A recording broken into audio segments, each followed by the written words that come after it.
New Year Retirement Review. Happy New Year! To make sure you're on track for retirement, you do need to be periodically reviewing your numbers. Unsure where to start? Grab some paper. We'll do it together. First, need to build a net worth statement, which is great to do if you haven't checked your balances in a while. Log into all your accounts, grab all the most recent statements you can find. Start by adding up all the balances, which could be bank accounts, retirement accounts like a 401k, Roth IRA, investment brokerage account. The value of your house is also an asset along with rental homes, businesses that have value, etc.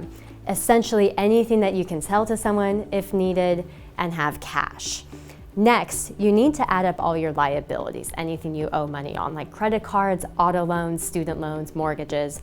Personally, I like sorting this by length until paid off, short to long term. Next, you need to add up all your income. If you're still working, it could be wages, business income. Looking at retirement, it could be pension income if you have one, Social Security income, rental income. In this case, it's good to compare what is current income versus what will be retirement income.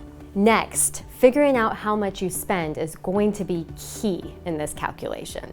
Sorting expenses that are fixed, like mortgages, loan payments versus discretionary food, gasoline, trips, one-off expenses. Maybe you're going to remodel your house. What do you save for retirement?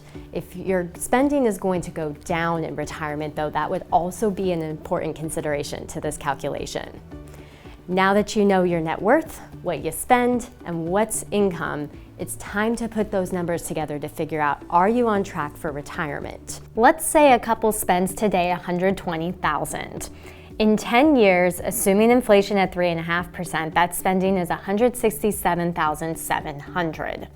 This couple has Social Security benefits as their fixed retirement income, $3,000 monthly each, $72,000 a year. In retirement, that benefit would grow to $87,700 a year in 10 years, assuming growth of benefits at 2%. Taking $167,700 of spending compared to $87,700 of Social Security benefits creates a shortfall of $80,000. So if you need $80,000 from a portfolio, you can use what's called the 4% rule to test that against what do you need to have saved.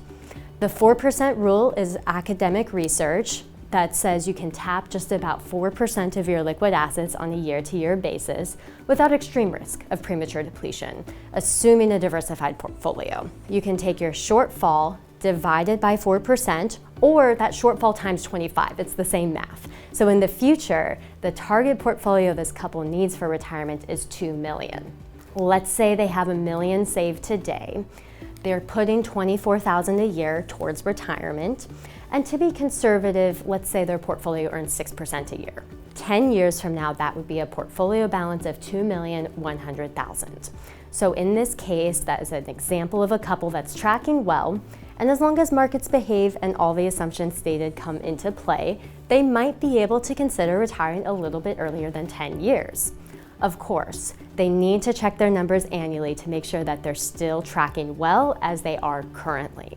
That's a lot of math, so if you have questions about your own retirement plan, take advantage of our free financial assessment.